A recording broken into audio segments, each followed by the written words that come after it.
Aaron, 3 walks, a balk, a wild pitch, loss of the lead in that 8th inning. How do you process what unfolded there in the 8th? Yeah, I mean, obviously a tough inning. Some close pitches all around. I thought the Astros from about 3rd or 4th inning on just started putting some really good at bats together and kind of pressured. First Will, then we had varying degrees of success down there, but credit to them, they had a lot of really good at bats against us. We didn't get a couple calls and got away. You mentioned close pitches. Did you feel like Brian Walsh's zone was inconsistent all night long, or did you feel a certain way about the 8th in particular? Yeah, I thought it was maybe a little inconsistent, but again, this is more.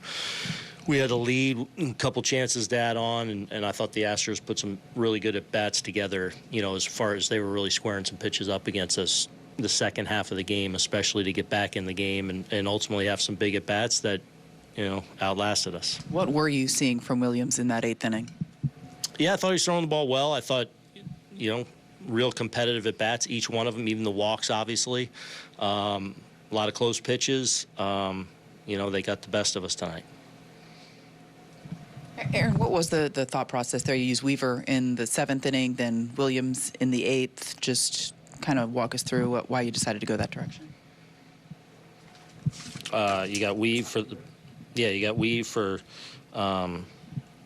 most of the lefties and the switch hitters. I mean, it's kind of how we've been doing it. And then more of the righty lane there for Devin. Just line up. They've been pitching the 7th or 8th, depending, and we just like them in those spots. Karen Warren was at 67 pitches. Was it a result taking him out a result of them putting tougher at bats?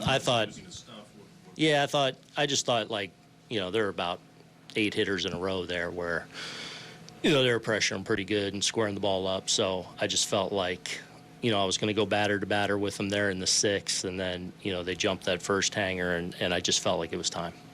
You get the ball up at one point in the 7th. Was that for if you still had a lead in the 8th?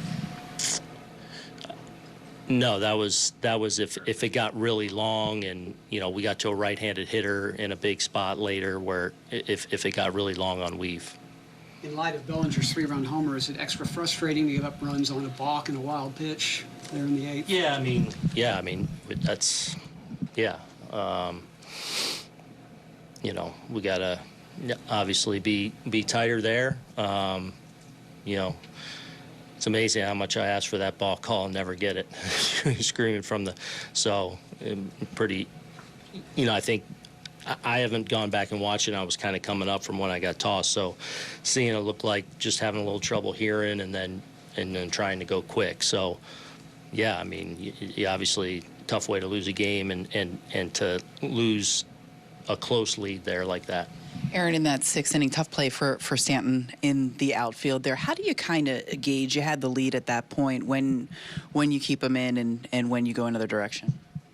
Well, he's leading off the 8th in a 1-run lead. Which one are we talking about? 6th, to the wall. Yeah, I mean, no one's catching that ball, so. Aaron, usually when a crew chief comes in, they kind of act to diffuse a situation. Did Adrian say something to you? It was fine. Look, this isn't about. I mean, I know we got kicked out and the umpire. The Astros beat us tonight, and they made a couple more plays than we did.